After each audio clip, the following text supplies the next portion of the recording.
Thank you for coming here to talk to me about feminism. Yay! You know, as a man, it's actually rather tricky to approach this subject because a lot of the time you can be just dismissed as mansplaining.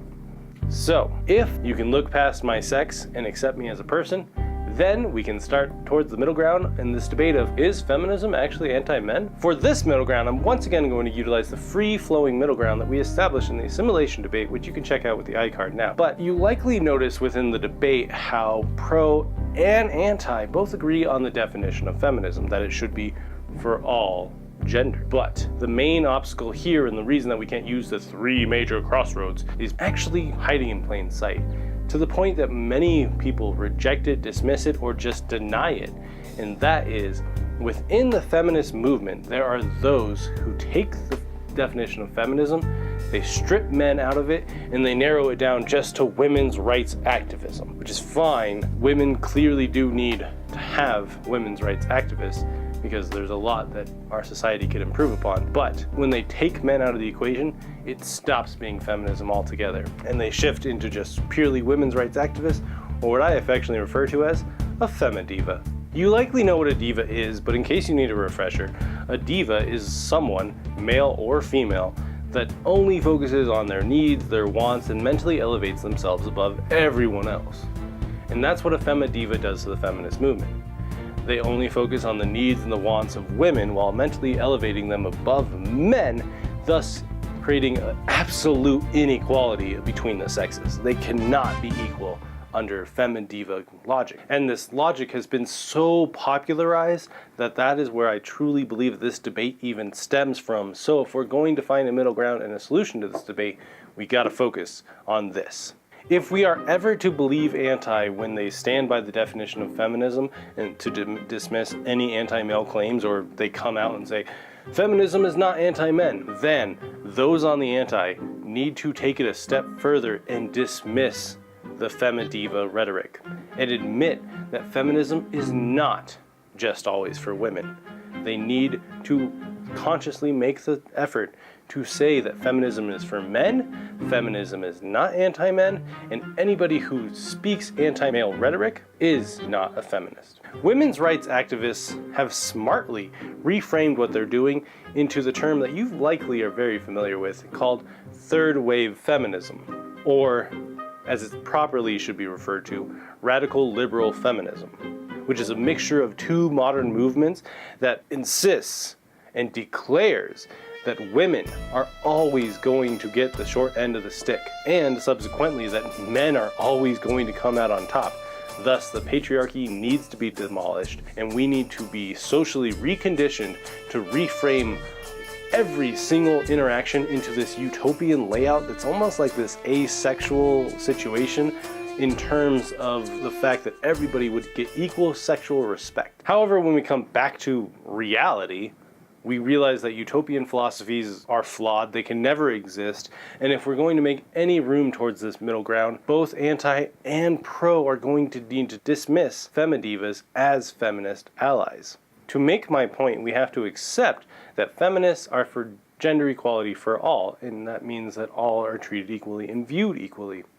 Thus, the first point that femi-divas fail feminists at is when they use their popular rhetoric as such as men are trash, or women are oppressed, or men are rapists, or men are assaulters. They use these massively broad umbrella statements to make inaccurate claims that generally come from anger, ignorance, and resentment. So when pro comes back, or even those on the anti, come back and say, wait, not all men are like that. Femi-divas, the second point when they disregard feminist logic, is when they will start to use terms such as, you should have known that I meant not all men, or you wouldn't be offended by this if you were a better man, or you wouldn't be offended by this if this didn't apply to you. Once again, are just coming purely from anger, resentment, and ignorance, and using that in place of facts.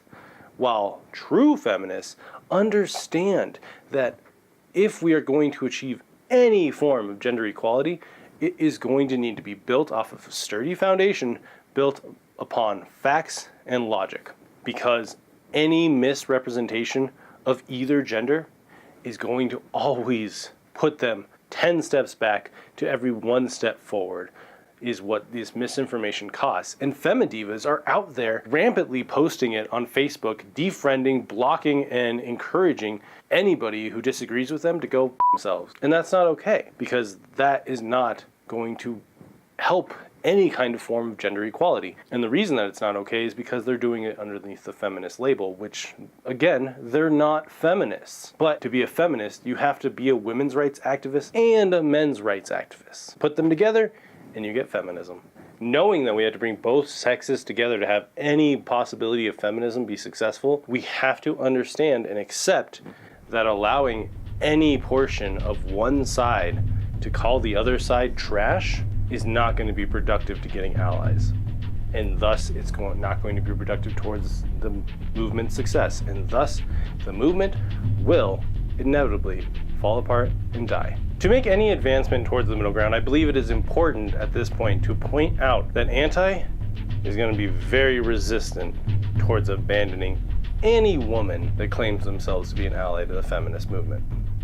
At this point, I hope I've explained why it's necessary to reject femidivas from the feminist movement, but if not, the main reason in this debate context is because if we don't, pro wins by default, because clearly the feminist movement is anti-male when we allow for people who are legitimately anti-men to continue to be called feminists. In researching for this debate, I talked to many people on the anti that were resistant, hostile, if not outright rejected the idea that we need to dismiss women's rights activists from the feminist movement. The main reasons that I got back is that feminism is supposed to be open-ended. It's supposed to be for everybody who wants to get involved.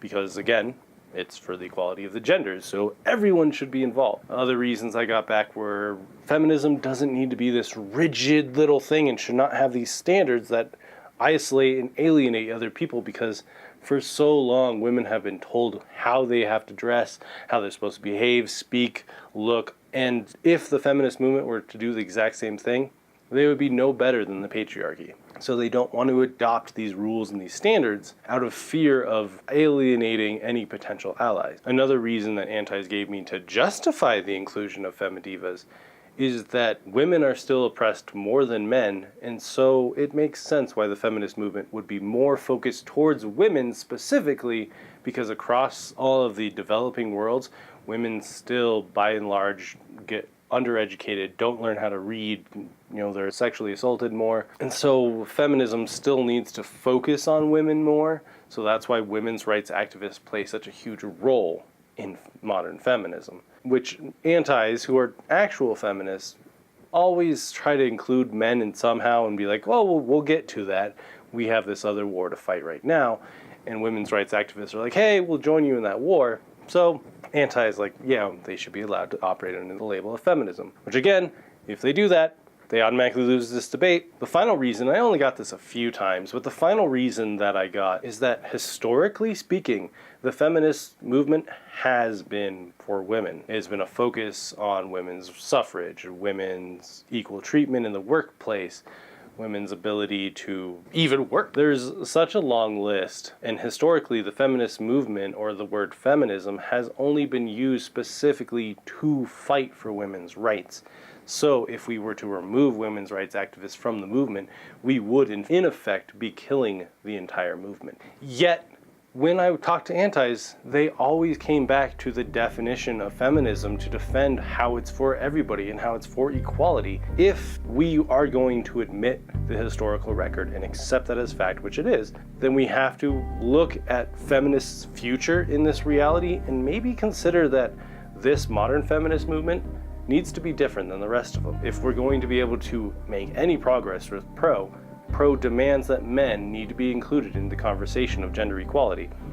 And up until this point, I can't really find third wave feminists that really agree with that fact. Not to say they don't exist, because they do. They're just the silent minority. And unfortunately, the vocal majority are the ones speaking up, and that's the reason we even have this debate and why you're getting this episode. The main reason that allowing women's rights activists to continue underneath the feminist banner is such a major barrier to this middle ground is because as much as femidivas don't like to admit it, they truly are, once again, shoving women into a box. Such things, they have to be liberal, pro-choice, fight for women regardless. They need to support women regardless.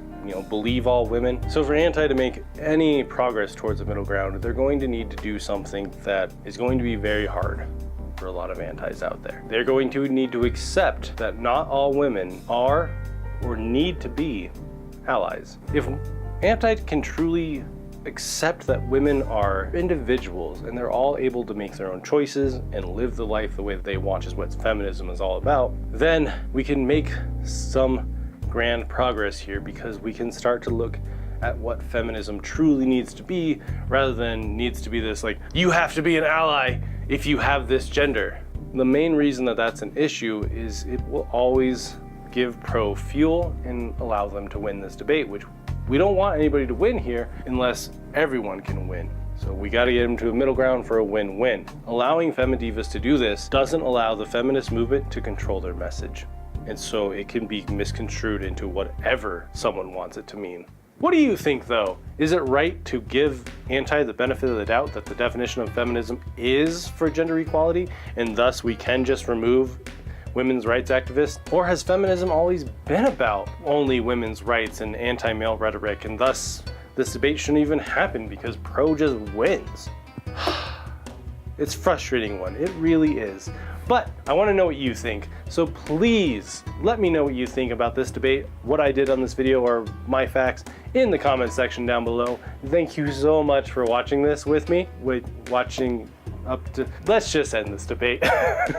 Please hit that notification bell to make sure you're back here in 2 weeks for our season 1 finale on the debate of should father and daughter dances actually happen. And if you're watching this past the initial 2 weeks, just go ahead and click or tap right there to watch it now. A huge, massive shout out to my Patreon members for helping me share safe debates with you and everyone you disagree with.